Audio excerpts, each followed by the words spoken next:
The heart monitor beeped steady beside me, but nothing about that room felt steady. I was 3 days out from a stroke that had stolen the left side of my face and half my words, propped up on pillows in a hospital bed on the 4th floor of Riverside Methodist in Columbus, Ohio, when Trevor walked in. He didn't sit down. He didn't ask how I was doing. He stood at the foot of my bed with his jacket still zipped, like he wasn't planning on staying, and he said it flat, like he'd been rehearsing it in the parking garage. "You should have died years ago." I remember the exact way the light came through the blinds and cut across his face when he said it. I remember thinking, this is my husband's son. This is the boy I raised from age 9. And I remember, more than anything, that I didn't cry. Not then. If you've ever had someone you loved say the one thing you can never unhear, stay with me, because what I did after that sentence is not what anyone in that family expected, including me. I'm not much for asking, but if this story means anything to you by the end, consider sticking around for the next one too. I don't take that lightly. I looked at him, and with the half of my mouth that still worked, I said, "Then I suppose you'd better go make sure I don't." He didn't understand what I meant. Not yet. But he would. By the end of this, you'll understand exactly why that sentence changed everything. For him, for me, and for a house on Maplewood Avenue that neither of us expected to lose. My name is Diane Foster. I'm 67 years old, and I've lived in Columbus my whole life, the last 31 years in the same brick colonial on Maplewood Avenue that my husband Richard and I bought the year we got married.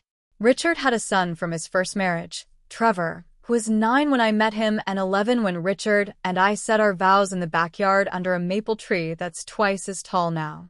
Trevor's mother had passed when he was 6, cancer, fast and cruel, and by the time I came into his life, he'd built walls around himself that I spent years trying to get past. I never tried to replace her. I want to be clear about that. I called myself his stepmother, not his mother, and I meant it as a term of respect, not a demotion. I went to his baseball games. I sewed the patch back onto his Letterman jacket the night before senior prom.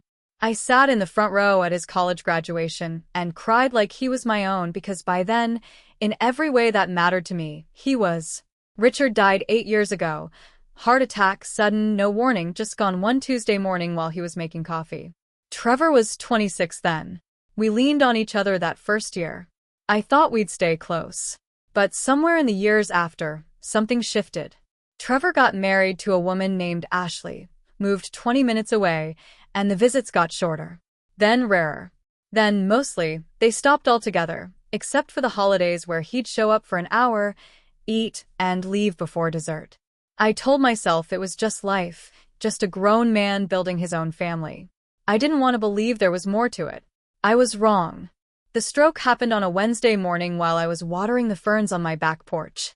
I remember the watering can slipping from my hand, and then very little else until I woke up in a hospital bed with a tube in my arm and a doctor telling me, gently, that I was lucky to be alive. Trevor came to the hospital twice in those first 3 days. The first time, he stood in the doorway for maybe 4 minutes, checked his phone twice, and told me he had a lot going on at work. The second time was the day he said what he said. What I hadn't told him, what almost no one knew, was that 2 weeks before my stroke, I'd gone to my attorney's office and updated my will. The house on Maplewood, the one Richard and I built our whole life inside of, the one Trevor had grown up in from age 9. I'd left it to him. All of it. I hadn't told him yet. I was planning to. That same week I ended up in the hospital instead. So when he stood at the foot of my bed and told me I should have died years ago, I didn't just hear cruelty. I heard a man who had no idea what was waiting for him, saying the ugliest thing he could think of to a woman he assumed had nothing left to give him. "Trevor," I said, my words still thick and slow from the stroke, "sit down." "I'm not staying," he said. "I just came to say what I came to say." "Then say the rest of it," I told him, "because I don't think that's really about me lying in this bed. I think that's about something else." He went quiet. And for just a second, before he turned and walked out, I saw something crack in his face that wasn't anger at all. He didn't come back the next day. Or the one after. It was my sister, Carol, who finally told me what she'd heard through the family grapevine, that Trevor and Ashley were drowning in debt. 2 failed business investments, a mortgage they'd stretched too thin, and, according to Carol, a fight so bad the neighbors had called it in. Trevor had apparently told Ashley, months earlier, that he expected to inherit the Maplewood house eventually, and had been counting on selling it to bail them out. When I ended up in the hospital, still very much alive, still very much in control of my own affairs, something in him had snapped. Not because he wanted me dead, I'd come to understand later, but because my survival meant his rescue plan had no timeline. No end date. Nothing to hold on to. That didn't make what he said forgivable. I want to be honest with you about that. A grown man does not get to stand at his dying stepmother's bedside and tell her she should have died years ago, no matter how frightened or cornered he is. But it did make it human. And understanding why someone breaks doesn't mean excusing the break. It means finally seeing the whole shape of it. I spent the next 4 days in that hospital bed thinking about the will sitting in my attorney's office, and signed changes still pending, and about the boy I used to drive to away games in the rain because his father worked nights. I thought about the man he'd become, and the man I still believed, somewhere under all that fear, he still was. By the time they discharged me, I'd made a decision. Not out of anger. Out of clarity. I called my attorney from the car. I want to change the will, I told her. Not remove him. Change it. Here's the twist I hadn't told anyone yet, not even Carol. Richard, before he died, had set up a small trust, money from his life insurance that neither Trevor nor I had ever touched, sitting untouched and growing for 8 years, meant for whoever needs it most, when the time is right, in Richard's own handwritten note. I'd always assumed that would eventually go to Trevor's children, someday, far down the road. Instead, I asked my attorney to release it now, enough to clear Trevor and Ashley's debt entirely, every cent. But I split the house differently. Not entirely to Trevor anymore. Half to him, half placed in a trust that Carol would oversee, released to him only after 2 years. 2 years of him showing up, actually showing up, the way a son shows up for a mother. I wasn't punishing him. I want to be clear about that too. I was done handing things to people without asking anything of them in return, including love. 3 weeks after I signed the papers, Trevor showed up at my house unannounced on a Sunday, without calling first. I opened the door expecting an apology, or maybe another outburst. Instead, he stood on the porch with his hands shoved in his pockets, looking about 9 years old again. I heard what you did, he said. The trust. The debt. I did, I said. Why? His voice cracked on the word. After what I said to you? Because you're still my son, I told him. Even when you forget it. Even when I do too, for a minute. He didn't say anything.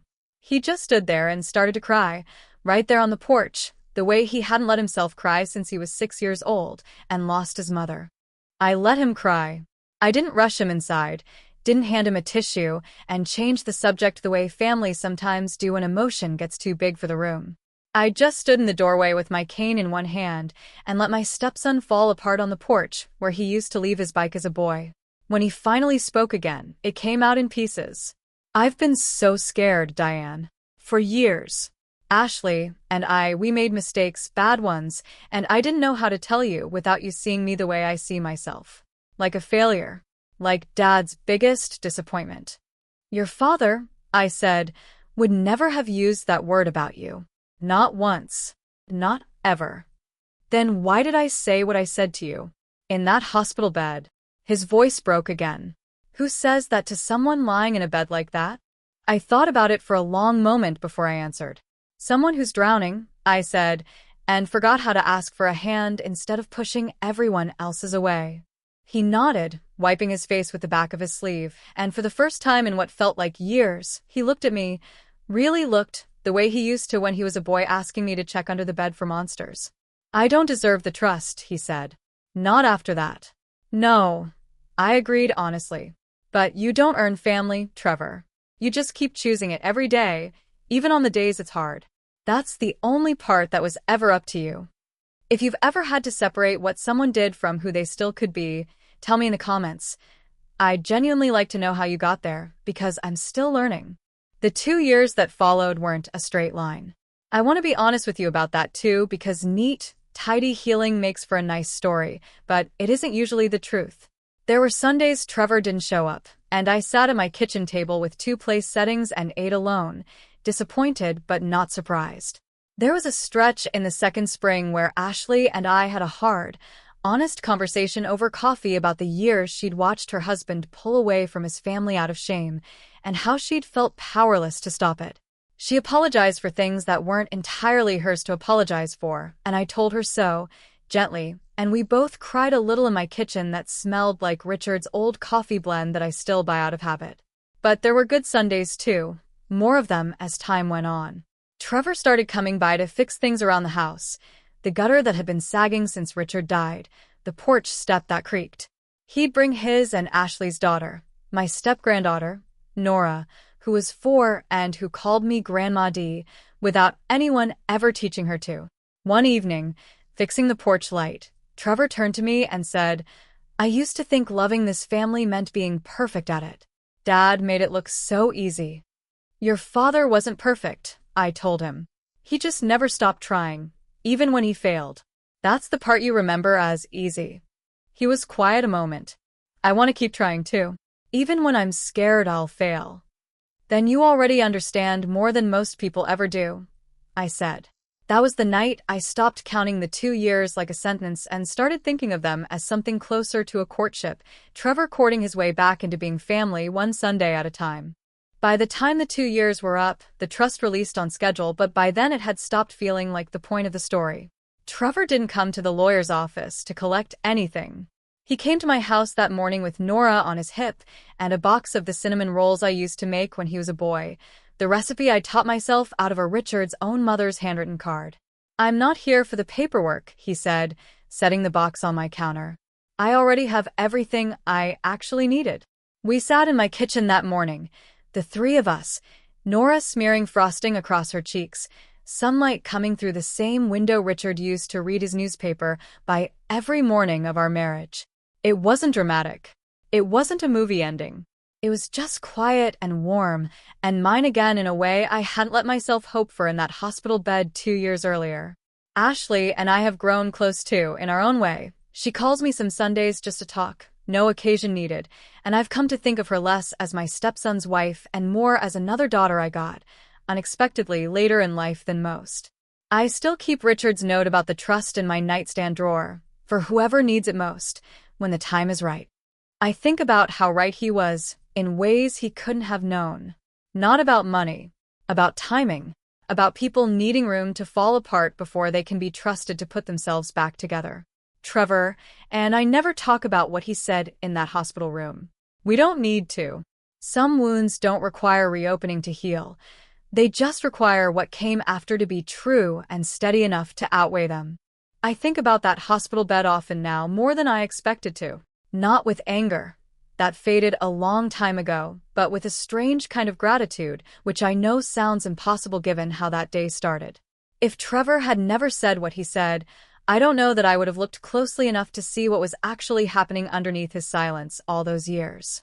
I might have kept handing him things quietly, from a distance, the way I had been, and never known the man he actually was becoming, scared and drowning and too proud to ask for a rope.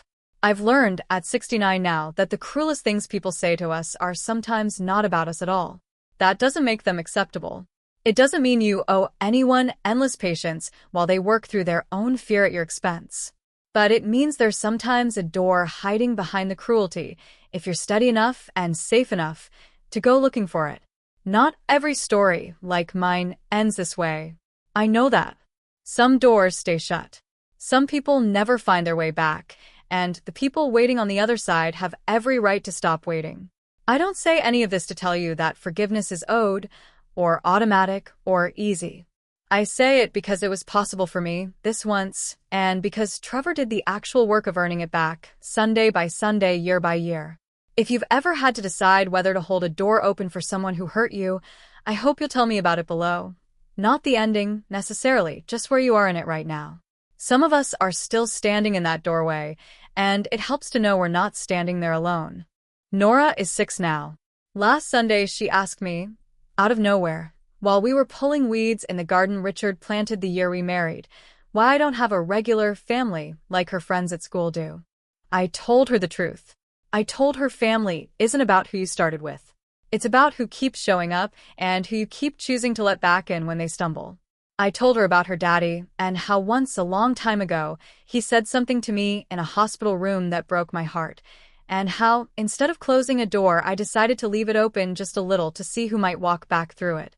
She thought about that for a long moment, the way 6-year-olds do when they're turning something over that's bigger than they are, and then she just nodded and went back to pulling weeds beside me, humming something to herself. That's the whole story, really. Not the will, not the trust, not even the cruelty of that one terrible sentence at my bedside. Just a door left open, and a man who eventually found his way back through it. If you're sitting with your own version of that door right now, whether you're the one who said something you regret, or the one still deciding whether to answer the knock, I hope this found you at the right time. I don't ask for much from anyone watching, but if this story sat with you the way it sat with me while I wrote it out in my head all these years, I'd be grateful if you stayed close for the next one. There's always another door somewhere in this family, waiting to be opened. Thank you for sitting with me through this one. It meant more than you know.